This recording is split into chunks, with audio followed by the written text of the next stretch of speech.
오늘 말씀은 마태복음 4장 18절부터 22절 말씀입니다. 다 함께 봉독하시겠습니다. 갈릴리 해변에 다니시다가 두 형제 곧 베드로라 하는 시몬과 그의 형제 안드레가 바다에 금을 던지는 것을 보시니 그들은 어부라. 말씀하시되 나를 따라오라. 내가 너희를 사람을 낚는 어부가 되게 하리라 하시니 그들이 곧 그물을 버려두고 예수를 따르니라. 거기서 더 가시다가 다른 두 형제 곧 세베대의 아들 야고보와 그의 형제 요한이 그의 아버지 세베대와 함께 배에서 금을 깁는 것을 보시고 부르시니 그들이 곧 배와 아버지를 버려두고 예수를 따르니라. 자, 오늘은 마태복음 10번째 시간 교회의 원형이 시작되다, 교회의 원형이 시작되다 라는 제목으로 말씀을 전하겠습니다. 기도해 주셔서 지난 월요일, 화요일, 수요일 이틀이 잘 다녀왔습니다. 첫째 날 저녁에 주안에 있는 교회 정한영 목사님을 모시고 교회론에 대해서 함께 세미나하는 시간을 가졌습니다. 이제 강의 후에 저희 사역자들이 질의를 할 때 보니까 질문들이 참 많았어요. 건강한 공동체는 어떻게 세워지는가? 건강한 소그룹은 어떻게 세울 수 있는가? 본질에는 일치, 그리고 비본질에는 자유, 모든 것에는 사랑을 이라는 이 성서 안에서 위배되지 않는 많은 본질과 또 비본질, 이것들을 어떻게 수용해야 되나? 공동체를 살리기 위해서 때로는 권징, 또 권함도 있어야 되고 징계도 있어야 되는데 그 징계의 기준을 어떻게 삼을 수 있나? 한 영혼을 살리는 것이 교회의 목적인데 징계를 하다가 시험 들지 않을까? 이렇게 강의하고 질의를 하다 보니까 이 강사님이 오셨는데 11시 30분이 넘었어요. 그래서 그냥 제가 마무리를 했습니다. 뭐 저희끼리 한다면 얼마든지 할 수 있지만 강사님 모시고 그렇게 너무 하는 건 오히려 실례잖아요. 그 둘째 날에는 이 교회론을 토대로 앞으로 이제 다 목사님, 대부분 목회할 사역자들이니까 이 전도사님, 목사님들이 나의 목회, 또 나의 철학, 나는 어떤 방향으로 이렇게 목회를 세워갈지 그것에 대해서 함께 나누는 시간을 가졌습니다. 또 우리 교회가 어떤 방향으로 나아가야 될지 그것을 논의하는 시간도 가졌죠. 부목사님이 인도하셨는데 한 자리에서 6시간을 꼬박 나누셨어요. 제가 깜짝 놀랐습니다. 그러니까 벤이 목회에 대해서 굉장히 치열하게 고민하고 계셨고 정말 예수님이 세우신 교회를 어떻게 세워야 될까? 어떻게 보면 이제 이분들이 다음 세대의 목회자들이잖아요. 그 상황 가운데서 고민들을 굉장히 많이 하고 계셨습니다. 여러분은 어떻게 생각하십니까? 어떤 교회가 건강한 교회다 이렇게 생각하고 계십니까? 강사 목사님이 말씀하세요. 이거 하나만 분명하면 그 교회는 건강한 교회다. 이거 하나만 분명하면 된다. 그게 뭔가? 하나님을 아버지로 모시고 함께하는 영적 가족 공동체다. 그러니까 우리가 하나님을 아버지로 모시는 가족 공동체다. 이 사실 하나만 알면 그 교회는 반드시 건강한 교회로 세워진다라는 것입니다. 그러니까 영적 가정 공동체다. 이거 잊지만 않으면 그 교회는 건강하다는 것이죠. 뭐 어찌 보면 이게 특별한 것도 아닌데 정신이 바싹 드는 그러한 말씀 아니겠습니까? 저희가 이것도 해야 된다, 저것도 해야 된다, 저것도 해야 된다. 그래야지 교회가 건강해진다라고 하는데 이 한 가지만 잊지 않으면 된대요. 우리는 영적 가족 공동체다. 에베소서 말씀에 보면 이런 확증 있는 말씀이 있죠. 그러므로 이제부터 여러분은 외국 사람이나 나그네가 아니오 성도들과 함께 시민이며 하나님의 가족이다. 그러니까 에베소 교회가 그 당시에 이방인들과 유대인들이 모여 있는데 자꾸만 나누어지고 분열되기 시작했거든요. 근데 바울이 말하는 겁니다. 유대인도 아니고 이방인도 아니고 그런 말 하지 말고 그냥 우리는 한 시민이다. 예수 안에서 하나님의 가족이다. 이거 사실 하나만 분명히 하자. 여러분은 사도들과 예언자들이 놓은 기초 위에 세워진 건물이며 여러분들이 교회라는 겁니다. 여러분들이 교회이며 그것의 모퉁이돌, 주춧돌은 예수님이십니다. 그러니까 여러분들이 예수 안에서 한 교회를 이루었으니까 그러면 그냥 하나의 가족이다. 뭐 이런 치고받고 뭐라든 간에 하나의 가족이다. 이거 잊지 말아라. 말씀에 의하면 그러니까 그랬으면 좋겠다. 이게 아니라 주 안에서 진짜 가족이 되었다. 이거 하나 분명하라는 것입니다. 여기서 가족이라는 것이 오이케이오스라는 건데 원어적으로 하면 혈연으로 함께 된 가족. 그러니까 우리가 가족이라는 게 어떻게 왜 가족이죠? 혈연 안에서 가족이 되지 않았습니까? 그러니까 예수의 피로 우리가 한 가족이 되는 거, 이거 이상한 말 아니다. 예수의 피로 죄와 허물로 죽었던 우리가 살아나면서 하나님을 아버지로 모시며 혈연 안에서 예수의 피 안에서 가족이 되었다. 떨어질 수 없는 자녀가 되었다. 그래서 예수님이 늘 형제들아 이렇게 부르시면서 우리도 형제 자매라고 부르는 거 이상하게 여기지 않지 않습니까? 밖에 나가서 형제님 자매님 하면 그것처럼 이상한 게 없어요.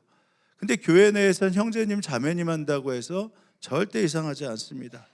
왜냐하면 브라더, 이 의미가 혈연으로 맺어진 가족을 의미하기 때문이죠.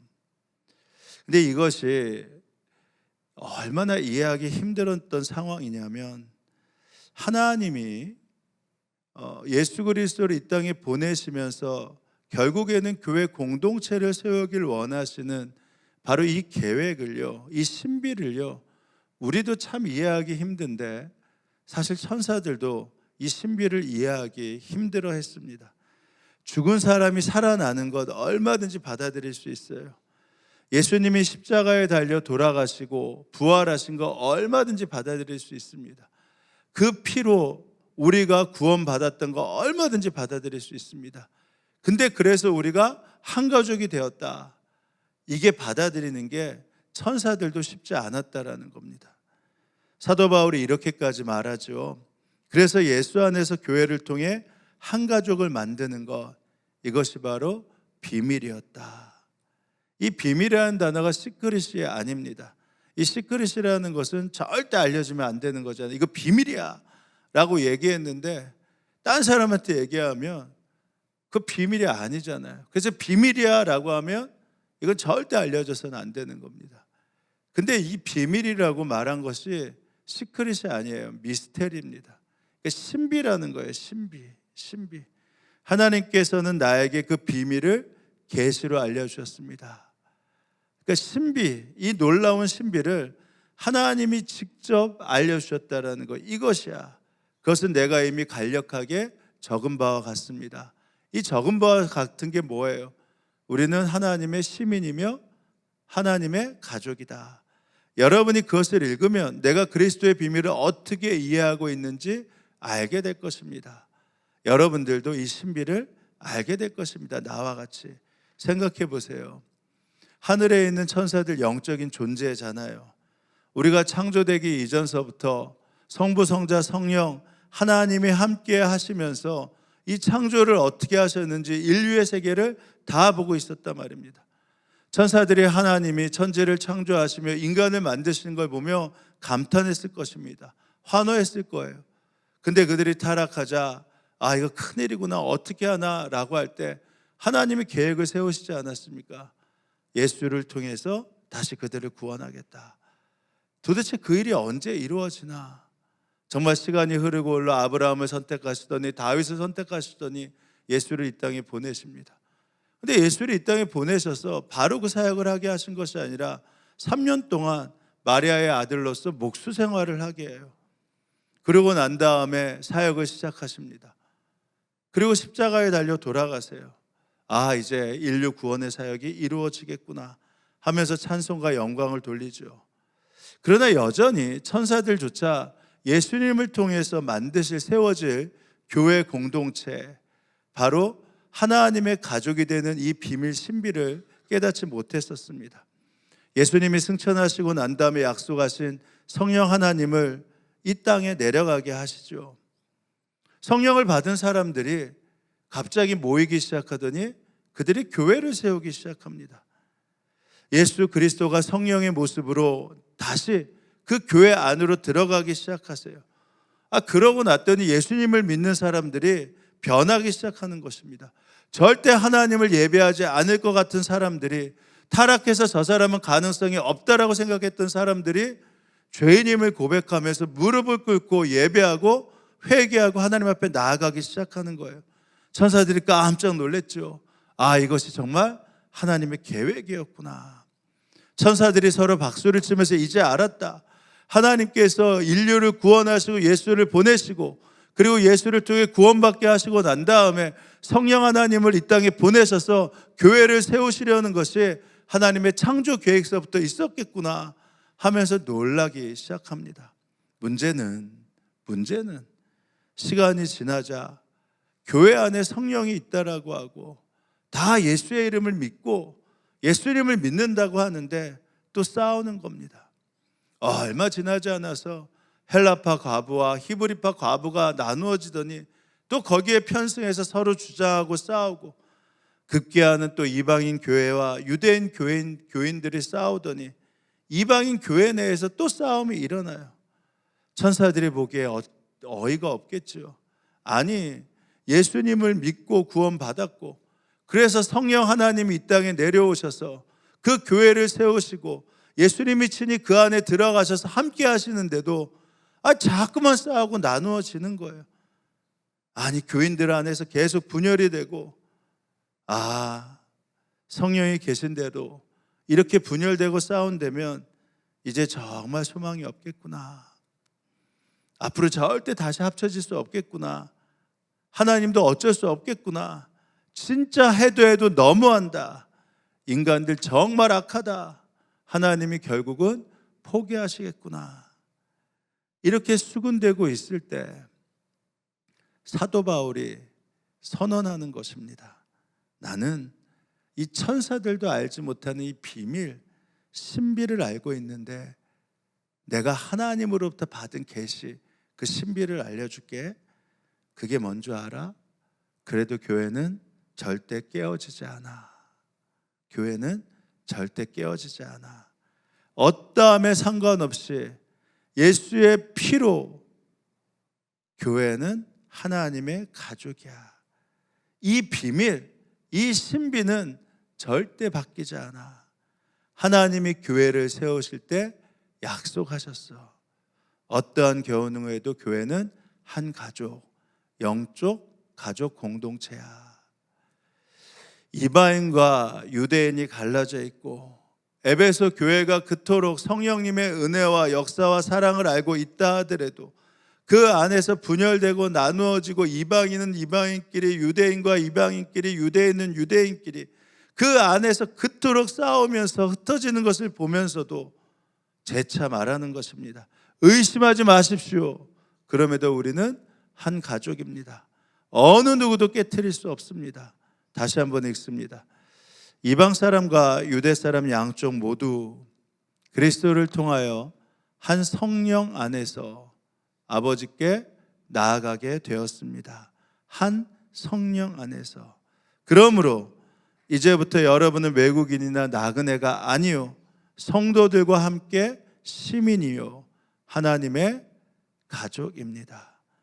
여러분은 사도들과 예언자들이 놓은 기초 위에 세워진 건물이며 그리스도 예수가 그 모퉁이 돌이 되십니다. 근데 이 신비를 누구와 공유하고 있는 줄 아십니까? 바로 저와 여러분과 공유하고 있는 것입니다. 천사들도 확신하지 못했고 받아들일 수 없었던 이 영적 가족 공동체, 이 비밀을 저희가 알면서 교회를 만들어가고 있는 것입니다. 그러니 어떻게 의심을 해요? 어떻게 포기를 해요? 여러분, 교회에 대한 성경적인 그림, 아니 하나님의 그림이 분명해야 합니다. 절대 변하지 않는 불변의 가치가 무엇입니까? 교회는 예수님을 머리로 삼고 하나님을 아버지로 모시는 영적 가족 공동체다. 그래서 이 믿음 가운데 어떻게든, 그렇다면 가족이라면 건강한 가족이 되어야 하니 그 안에서 바른 말씀이 선포되어야 하고 예수님의 몸과 피로 한 몸 이루었음을 함께 나눌 수 있는 바로 성례와 성만찬을 계속 진행해야 되고, 오히려 가족이기 때문에 그 안에 권함과 징계가 함께 있어야 되는 것이죠. 오늘도 광고에 나왔잖아요. 교회에 등록하면 새가족 된다고. 별로 이상하게 생각하지 않으시잖아요. 여기에 질문을 하면서 어떻게 새가족입니까? 이런 분 한 분도 안 계시잖아요. 새가족 환영회 했을 때 이거 이상한 용어입니다. 이런 분 한 분도 안 계시잖아요. 그러니까 저희들은 다 알고 있다라니까요. 당연히 그렇다면 건강한 가족이라면 이것들을 어떻게 만들어야 되나? 다른 것이 아니죠. 건강한 가족이라는 게 무엇입니까? 집에서 건강한 가족이 뭐예요? 오자마자 다 각자 그냥 자기 방으로 들어가면 그게 건강한 가족이겠습니까? 어떻게 해서든지 함께 대화하고 교제가 활발하게 일어나야 되죠. 어떤 일이 있어는 함께 나눌 수 있어야죠. 그래서 교인이 적으면 모두가 함께 교제할 수 없지만, 그렇지 않아 이 속회를 통해 영적 교제를 나누는 것 아니겠습니까? 우리 교회에서도 불가피하게 유튜브로 예배를 생중계하지만, 사실 정확한 의미에서 건강한 교회라고 본다면 함께 교제할 수 있는 바로 그 기능이 분명해야지만 건강한 교회가, 건강한 교제가 될 수 있습니다. 그래서 우리 교회도 등록 교인이 되려면 반드시 속회에 들어가야 된다, 이렇게 말씀드리지 않습니까? 건강한 가정은 절대 혼자 만들어질 수 없거든요. 그러니까 나는 편하니까 다른 사람 신경 안 쓰고 혼자 생활하겠다. 집에 들어갔는데 가족끼리 얘기한 게 힘드니까 그냥 방에 쓱 들어가서 나오지 않는다. 얼마나 편해요. 가족이라도 대화하지 않고 말 섞지 않고 방에 꾹 들어가서 있다가 때 되면 나가고. 근데 누가 건강하다고 합니까? 그러니까 힘들어도 함께 모여서 같이 이야기를 하고 함께 어떤 일이 있었나 나누고 그 안에서 그것들을 만들어가는 것, 다른 사람 가족 안에서 다른 사람을 신경 쓰고 배려하면서 함께 할 수 있는 것, 이게 바로 건강한 가정이잖아요. 그러니까 우리가 가족 공동체가 분명하다라고 한다면 그 안에서 교제를 만들어가는 것, 이거 힘들고 어려워도 함께 세워가야 됩니다. 왜냐하면 그렇지 않으면요, 혼자 신앙생활한다, 이건 하나님의 비밀을 모르는 거예요. 요즘에 1인 가족, 1인 가족 하지만 당연히 서서히 죽어갈 수밖에 없거든요. 또 하나 무엇이죠? 우리가 가족 공동체가 분명하다라고 한다면 믿음의 다음 세대를 위한 시각이 바뀌게 됩니다. 다음 세대의 신앙 전수가 이 교회 공동체를 통해서 이루어진다, 이 사실이 한시도 잊혀지지 않습니다. 우리가 왜 그토록 좋은 환경을 만들려고 하죠?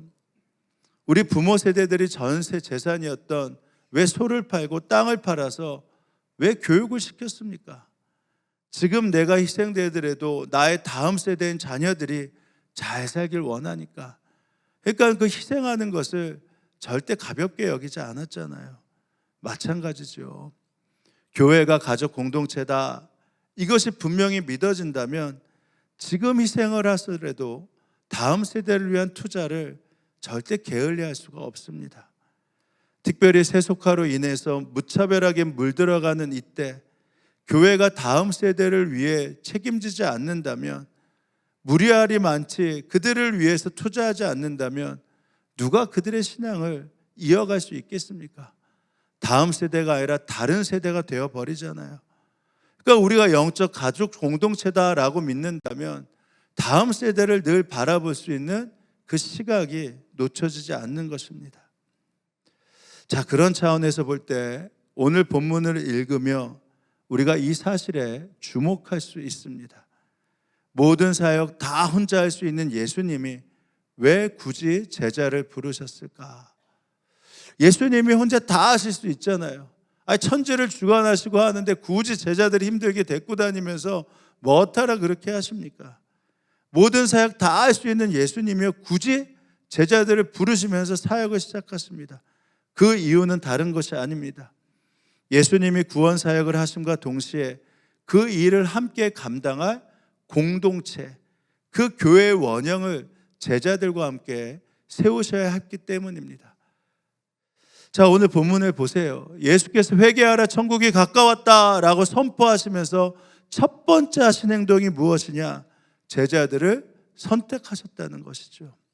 그때부터 예수께서는 회개하여라 하나님 나라가 가까웠다 하고 선포하기 시작하였다.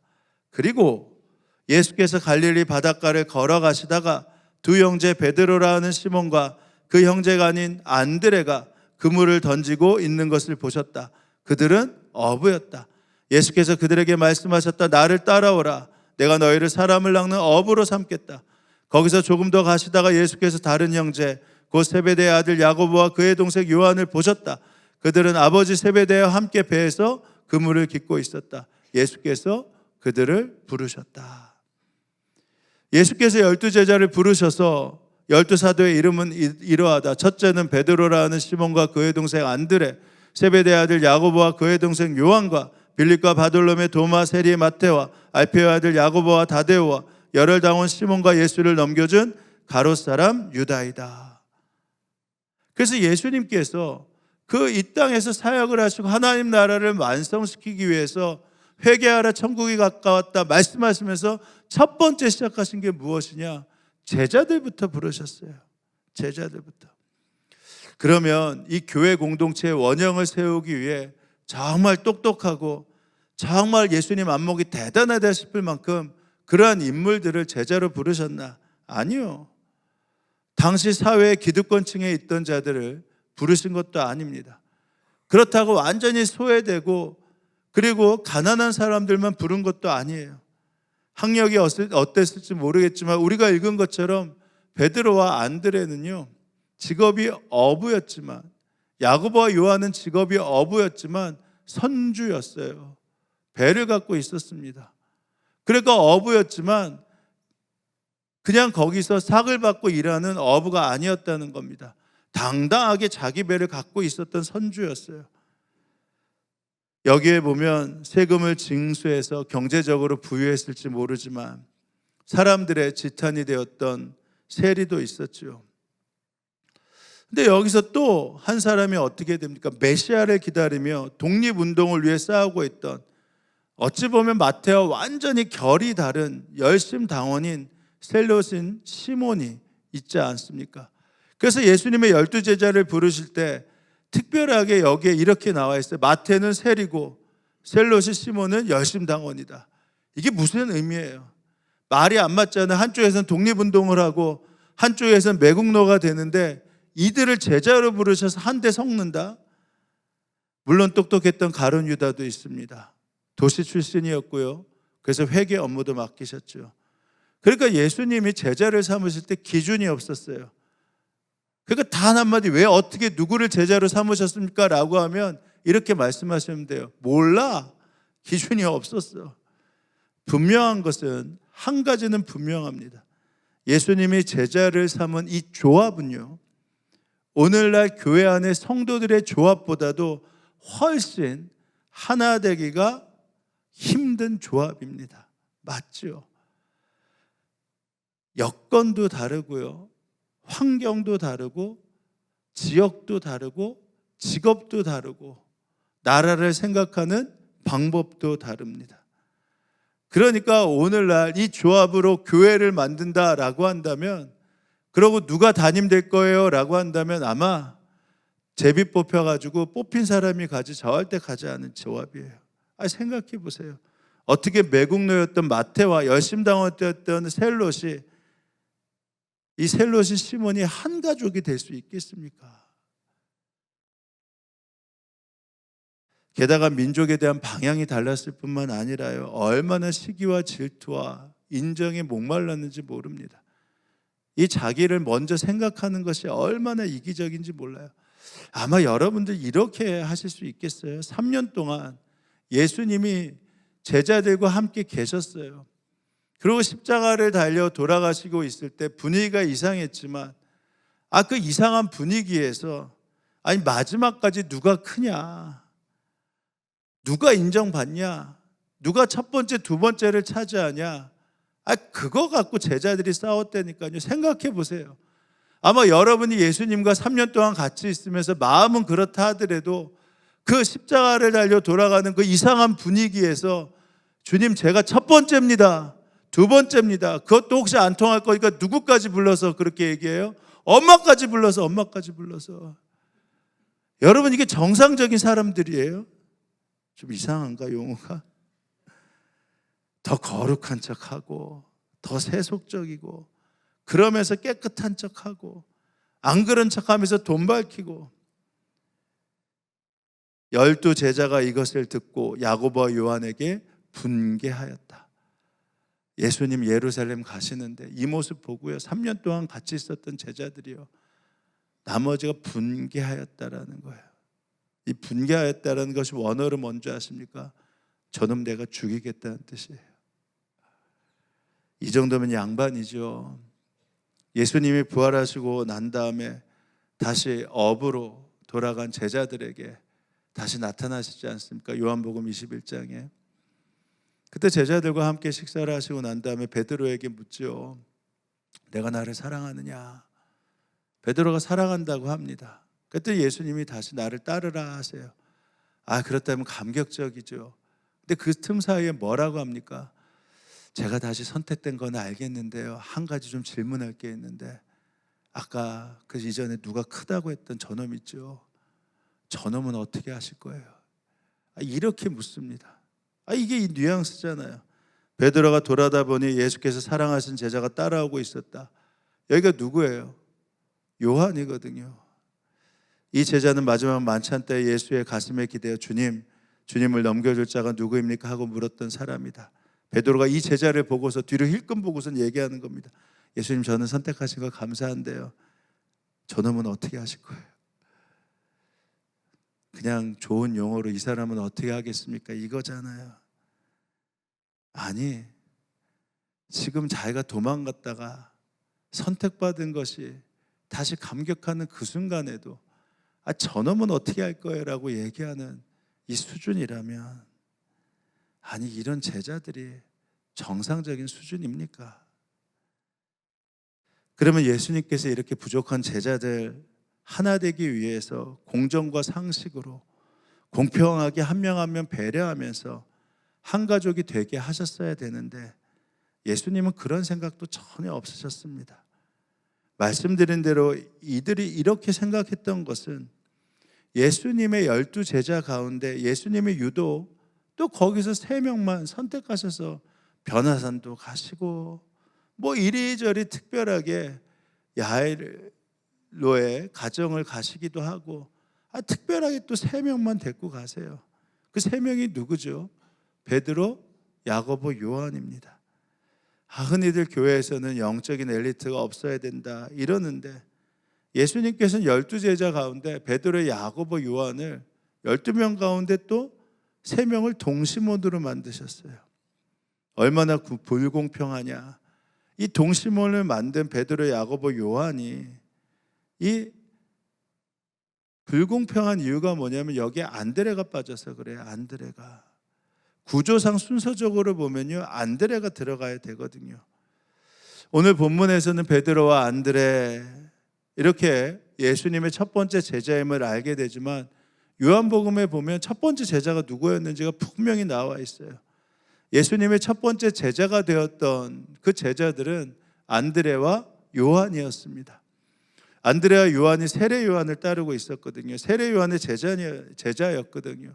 근데 세례 요한이 예수님을 보면서 보라, 하나님의 어린 양이다 라는 말을 듣고 그분이 메시아임을 알고 우리로 하면 갈아탔습니다. 갈아탔어요. 근데 물론 세례 요한의 허락을 받고 갈아탔겠죠. 아무튼 갈아탔어요. 보세요. 다음 날 세례 요한이 다시 자기 제자 2사람과 같이 서 있다가 세례 요한이 자기 제자 2사람과 같이 서 있다가 예수께서 지나가시는 것을 보시고 보아라, 하나님의 어린 양이다 하고 말했다. 그 2 제자는 요한이 하는 말을 듣고 갈아탔습니다. 누구를 따라갔어요? 예수를 따라갔다. 요한의 말을 듣고 예수를 따라간 2사람 가운데 한 사람은 시몬 베드로와 형제가 아닌 안드레였다. 그럼 한 명은 누굽니까? 요한복음을 썼던 요한이에요. 그러니까 예수님의 첫 번째 제자는 안드레, 두 번째 제자는 요한입니다. 그 안드레가 형인 베드로를 소개해요. 요한복음 1장에 보면 그때 베드로는 예수님이 너를 장차 시몬, 게바라 하리라 라고 말씀하셨는데도 따르지 않습니다. 그때 오히려 제자 되기를 거부해요. 그래서 세 번째 제자가 순서상 누가 된지인 줄 아십니까? 안드레, 요한 다음에 빌립이 예수님을 따르는 제자가 되었어요. 다음 날 예수께서 갈릴리로 떠나려고 하셨다. 그때 빌립을 만나서 말씀하셨다. 나를 따라오너라. 빌립은 벳세다 출신이며 안드레와 베드로와 한 고향 사람이었다. 그러니까 이렇게 볼 때 예수님의 첫 번째 제자는 뭐 몰라요. 안드레인지 요한인지. 아무튼 안드레 요한입니다. 그러니까 안드레가 예수님이 이 11제자와 함께 다닐 때 늘 자기는 제외하고 베드로, 야고보, 요한만 데리고 다니면 섭섭하지 않았겠습니까? 빌립도 마찬가지잖아요. 순서적으로 보면 내가 세 번째인데. 그런데 성경 전체를 보면 안드레는 자기가 이렇게 소외되었어도 섭섭한 마음 품지 않았죠. 그 점에 대해서도 힘들어하지 않았습니다. 인정을 바라지도 않았고 내가 첫 번째 제자라고 주장하지도 않았어요. 불평 없이 뒤로 물러서서 늘 둘째 자리에서 겸손을 보였고 단지 주님에 대한 충성으로 자기의 사명을 수행했던 그러한 제자입니다. 그래서 오히려 성경에는 안드레에 대한 이름이 거의 없어요. 그러면 안드레가 능력이 없어서 그런가? 아니요. 안드레의 그 후의 사역을 보면요, 인도에서 엄청난 사역을 일으켰습니다. 근데도 제자로서의 변함없이 자기 자신을 다 빼고 예수님이 야고보, 요한, 베드로를 데리고 다니셨는데도 변함없이 그냥 자리를 지켰어요. 보통 사람이라면 이해할 수 없는 일입니다. 어떻게 이렇게 행동할 수 있었을까? 우리는 이 안드레의 스승이 세례 요한이었음을 알게 되면 쉽게 깨달을 수 있습니다. 세례 요한이 예수님을 높이는 거 다 봤잖아요. 나는 그들의 예수님의 신발을 풀기에도 감당하지 못하겠다. 그러니까 자기의 또 하나의 인생 스승이었던 세례 요한처럼 자신도 예수님을 따를 때 그럴 수 있었다라는 것입니다. 그냥 예수님의 제자가 된 게 충분했어요. 아직 가족 가운데 이런 사람들 있잖아요. 매번 그런 것은 아니지만 가족이라서 오히려 어찌되었든 간에 희생하고 먼저 양보하고 그럴 때 가족이 건강해지지 않습니까? 그렇다면 같은 스승을 두었던 요한도 그렇게 행동했어야죠. 그런데 안드레를 제치고 그 자리에 자기의 형인 누구를 꼽았어요? 야고보를 꼽았습니다. 그 자리를 차지했어요. 근데도 오히려 요한이 형 야고보와 함께 첫 번째, 두 번째 거기에 이제 베드로 제끼겠다는 거잖아요. 제치겠다는 거잖아요. 그리고 자기네가 야고보, 요한이 첫 번째, 두 번째 하겠다고 마지막까지 나서고 있는 거 아니겠습니까? 같은 스승에게 배웠는데. 그러니 같은 스승 앞에 배웠다고 또 그런 것도 아니에요. 그러니까 예수님의 제자 안에는 질서가 없습니다. 경우도 없어요. 배려도 없습니다. 오히려 차등만 존재하는 구조입니다. 그러니까 영적으로 한 가족이 되기는커녕 쉽게 나누어지기 딱 좋은 구조입니다. 그런데 예수님은 왜 공정과 상식으로 대하지 않으시고 이런 제자들의 행동을 그대로 두고 보셨을까요? 제가 말씀을 보다 보니 알겠더라고요. 그렇구나. 예수님의 이 신비, 이 비밀, 절대 깨어지지 않을 이 신비를 분명히 알고 계셨구나. 삼위일체 하나님이시니 하나님의 이 계획, 하나님의 이 약속 다 아셨잖아요. 어떠함에 상관없이 그렇게 되리라는 결론을 내리시고 교회를 시작하시기 때문에 사역을 시작하시며 제자들과 함께 하시면서 교회의 원형이 바로 이거다. 잘나고 능력 있고 착하고 선하고 모든 것을 양보할 수 있는 사람들이 교회를 만드는 것이 아니라 누구든지 어떠한 경우든지 와서 교회를 만들면 그 교회는 그냥 한 가족, 예수 안에서 한 가족이 되는 것이다. 바로 이것을 제자들을 통해 그대로 보여주시는 겁니다. 연약하기 짝이 없는 이들을 통해서 하나님의 자녀가 된다라는 확신을 갖고 계셨던 것이죠. 왜요? 공정과 상식은 가족 가운데서 적용되지 않거든요. 오히려 가족 가운데서는요, 늘 불공평이 적용됩니다. 근데 그것을 덮을 수 있는 게 무엇입니까? 은혜잖아요, 은혜. 교회에서 집에서 공정과 상식 해보세요. 그러면요, 이 가족 깨어집니다. 교회 집은요, 불공평이 존재해요. 공정과 상식이 집에 없습니다. 근데 그것을 덮는 게 뭐예요? 은혜잖아요, 가족이라는 은혜. 그래서 제가 교회를 공동체라고 말하면서도 교회에서조차 공정과 상식을 부르짖는 사람 별로라고 하는 것입니다. 예수님도 공정과 상식을 지키지 못했는데, 그러니까 교회에서 부르짖어야 될 게 무엇이에요? 그럴 때 무조건 그냥 우리는 한 가족이다. 이것만 확신하면 건강한 공동체 된다니까요. 이것을 신뢰하고 부르짖으면 공정과 상식을 뛰어넘는 은혜가 교회를 덮기 시작합니다. 그래서 나눔과 섬김이 일어나는 것이에요. 차별 안에서도 누릴 수 있는 배려, 차별 안에서 한 걸음 더 나아가는 헌신으로 인한 자유함이 바로 교회를 덮게 되는 것이죠. 상식적으로 생각해 봐도 말씀드린 대로 가족 안에 공정과 상식이 어디 있어요?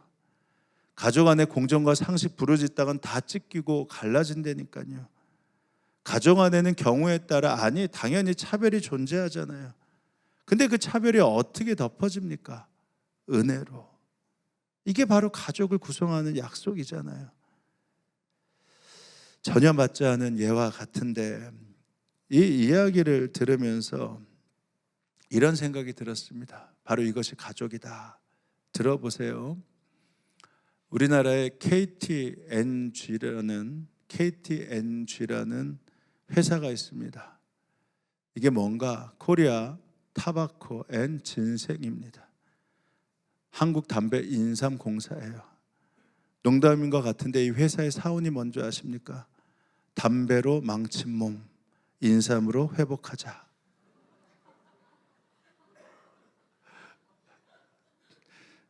뭐 농담이겠죠, 농담. 누구는 돈 벌겠다고 수고해서 몸 망치고요, 다시 그 돈으로 건강을 회복하는데 다 돈을 씁니다. 그래서 기껏 회복하면 다행인데 그 돈으로 회복하지 못하는 사람도 많잖아요. 기껏 죽어라고 눈 치웠더니 또 눈이 오면 그 헛수고이지 않습니까? 하지만 가족으로 적용해 보면 KTNG가 되는 거 아십니까? 가족 가운데서도 이기적으로 다른 사람 배려하지 않고 자기만을 사는 부모도 있고요, 자녀도 있어요. 누가 망치던 누가 희생하던 아무런 상관없이 그냥 자기만 생각하는 가족들이 있습니다. 근데도 왜 가족이 유지되죠? 누군가가 인삼이 되어서 그가 일어서도록 회복하고 애쓰고 힘쓴다 말입니다. 그래서 가족이 흩어지지 않고 유지되는 거잖아요. 그래서 KTNG, 이 은혜가 가족을 덮는 거 아니겠습니까? 교회가 그렇다는 겁니다. 한 가족이라고 하는데 성향도 달라요. 삶의 방식도 다릅니다. 어떤 이는 지식이 있고 어떤 이는 생활이 쉽지 않고, 그런데 거기서 나 좋은 것만 하면서 싫은 건 몰아내고 공정과 상식으로만 다 나누기 시작하면요, 결국은 이기심이 되고 나눔과 분열의 씨앗이 되는 것입니다. 사실 국가도 마찬가지죠. 국가는 공정과 상식이 아닙니다. 국가는 집중이에요. 그럴 때 누군가는 안드레처럼 괜찮아, 내가 죽으면 되지, 내가 대신하면 되지, 내가 대신 먼저 일어나면 되지, 그러면 교회 공동체 무너지지 않는 것입니다. 이제 말씀 마칩니다. 우리가 어떻게 모든 상황에서 다 좋습니까? 다 마음에 듭니까? 제가 낳은 자녀들이랑도 아내랑도 다 같이 매번 좋게 지내기 힘든데, 그런데 저는 한 번도 의심하지 않습니다. 아내와 아들, 우리 아들 성진이, 우리 딸 서은이, 서영이, 우리는 한 가족입니다. 때로는 마음에 들어도, 때로는 마음에 들지 않아도 한 가족입니다. 그래서 당연히 부족한 저를 때로는 아이들이 은혜로 감싸줬어요. 힘들었던 거 이번에 졸업하는데 말해보라고 했더니 그동안 말하지 않는데 생각보다 많이 있더군요. 근데 걔네들이 저를 오히려 은혜로 감싸줬어요. 또 부족한 자녀들, 아내가 사랑으로 감싸줬습니다. 저는 정상적인 가족들 가운데 아버지가, 어머니가 왜 자식에게 먼저 손을 내미는지 잘 압니다. 왜 손해를 보는지 잘 압니다. 저는 부모가 자녀들 앞에서 왜 나만 손해보냐 이런 말 하는 거 못 들었습니다. 자녀가 부모님 때문에 속을 끓여도 자녀 역시 건강할 때 왜 내가 먼저 이해해야 됩니까? 왜 그런 아빠를 내가 이해해야 합니까? 처음에는 건강하지 않을 때 그러는데요, 우리가 가족이다, 진짜 건강한 가족이어야 된다 그러면요, 어느 순간 자녀가 그런 아빠 이해하기 시작합니다. 뭐 당연히 제가 여러분 다 어떻게 좋아하겠습니까? 뭐 저만 그런가요? 뭐 저를 여러분들이 어떻게 다 좋아하겠습니까? 제가 모르겠습니까? 그래도 어쩔 수 없어요. 이제는 영적 팔자다. 우리는 예수의 피로 한 가족 되었다. 사탄의 말에 귀 기울이지 말고 하나님의 말씀의 진리 앞에 서서 그렇게 믿고 신앙생활 하다 보면 부족한 저를 때로는 여러분들이 은혜로 감싸주시게 되고, 또 부족한 다른 일을 누군가는 죽으면서 사랑으로 감싸게 되는 것이죠. 사랑하는 여러분, 이제 누가 먼저 신촌교회가 우리 애는 한 가족입니다 라고 증명해 보이시겠습니까? 십자가 능력을 알고 그 능력을 믿는 자가 먼저 나아가면 됩니다. 바라기는 십자가 안에서 하나님과 화목하고 그리고 한 가족의 놀라운 축복을 누리게 되길 주님의 이름으로 축원합니다. 이제 기도하실 때 이렇게 기도하십니다. 주님, 이 신비를 확증시켜 주옵소서. 기도할 때 우리의 영적인 눈을 열어주시고 우리가 예수의 피로 한 가족 되었음을 확증받게 하셔서 십자가로 더 나아가게 하여 주옵소서. 누군가 연약하다면 내가 먼저 아비가 되고 어미가 되게 하셔서 영적 가족 공동체를 회복하게 하여 주옵소서. 우리 이렇게 함께 기도하며 나아갑니다. 하나님 아버지 감사합니다. 주가 지켜주시다. 하나님께서 주시는 이 은혜, 약속들을 마음껏 붙들게 하소서. 누군가가 연약하다면 먼저 아비가 되고 어미가 되게 하소서. 그 영적 가족 공동체를 회복하게 하소서. 주님, 그 은혜 가운데 우리가 예수의 피로 한 가족과 되었습니다. 확진받게 하셔서 십자가를 더 나아가게 하여 주옵소서. 하나님, 그럴 때 우리의 삶 가운데 하나님의 은혜와 약속을 알게 하시고 하나님 주신 힘의 비밀 가운데 우리 함께 삶을 만들어갈 수 있도록, 한 교회를 만들어갈 수 있도록 주님 이끄시옵소서. 은혜와 사랑이 충만하신 하나님, 제자들을 부르실 때 예수님의 기준이 무엇이었는지 생각해 볼 때가 참 많았습니다. 연약한 자를, 나약하고 무식한 자를 제자로 세우셨나? 그것도 아니었습니다. 예수님은 마음을 볼 수 있으시니 착하고 선하고 양보하고 사랑이 많은 사람을 제자로 부르셨나? 그것도 아니었습니다. 능력이 있고 힘 꽤나 있는 사람을 선택해서 제자로 삼으셨나? 그것도 아니었습니다. 그러나 이제는 압니다. 예수님은 예수 안에서 유대인이든 이방인이든 은혜를 나눌 수 있는 자든 은혜가 필요한 자든 모두 한 가족이 됨을 위해 그 다양한 제자들을 부르셨음을, 그래서 그들을 통해 교회 공동체를 세울 수 있는 바로 원형이었음을 우리에게 보여주신 것입니다. 이 비밀을 천사들도 받아들이지 못해 그 모든 것들을 알 수 없었고, 어찌 보면 우리의 시각으로도 받아들일 수 없는 이 상황이지만, 그러나 주님, 우리 모두 예수의 피로 구원받은 자들입니다. 우리는 하나님을 아버지로 삼은 전혀 다른 혈육이지만 그래서 영적으로 세 가족, 한 가족이 되었습니다. 베드로의 마음, 야고보의 마음, 요한의 마음이 있었지만 누군가가 안드레의 마음이 되었기에 여전히 한 가족임을 누릴 수 있습니다. 주님, 우리 신천교회 성도들이 모두 예수 안에서 한 가족임을 잊지 않게 하여 주옵소서. 누군가가 한 가족임을 증명해 보이겠다고 말을 할 때 다른 사람 보지 말고 먼저 십자가 능력을 알고 그 능력을 믿는 사람이 증명해 보이게 하시고, 아버지가 어머니가 자식에게 먼저 손을 내미는 것처럼 우리도 먼저 손을 내미는 축복을 허락하여 주옵소서.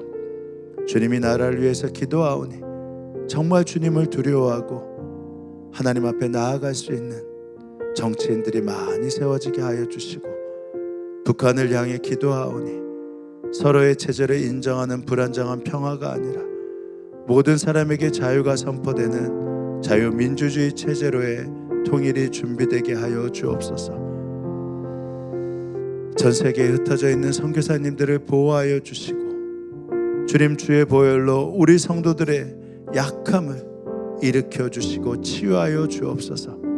주님께 감사의 드린 물질 받아 주옵소서. 감사드리며 예수님의 이름으로 기도합니다. 아멘. 자, 우리 다 함께 일어나셔서 우리 옆 사람에게 이렇게 고백합니다.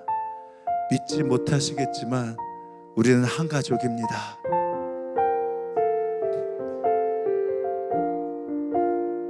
할렐루야. 우리 찬양하며 나아갑니다. 여기에 모인 우리,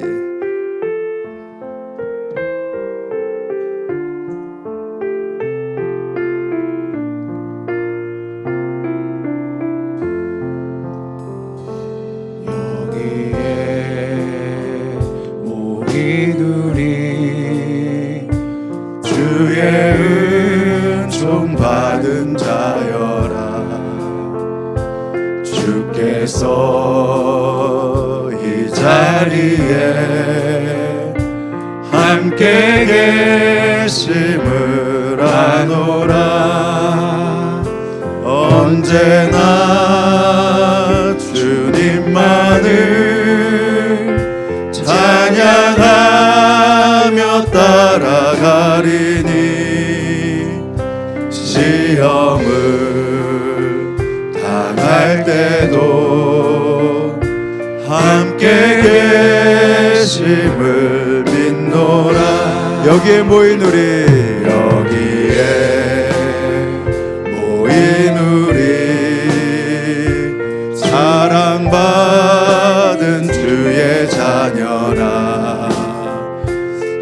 주께서 뜻하신 바 우릴 통해 펼치신다. 고통과 슬픔 중에 더욱 주님 의지하오니 어려움 이겨내고 주님 더욱 찬양하라. 이 믿음 더욱 굳세라. 주가 이켜주신다. 어두운 밤에도 주의 밝은 빛 인도하여 주신다. 지금은 성부, 성자, 성령 삼일체 하나님의 은혜와 약속이 이 예배에 함께한 성도들 머리머리 가운데, 그들의 가정과 일터 가운데 지금으로부터 영원히 함께하옵시기를 간절히 축원하옵나이다. 아멘.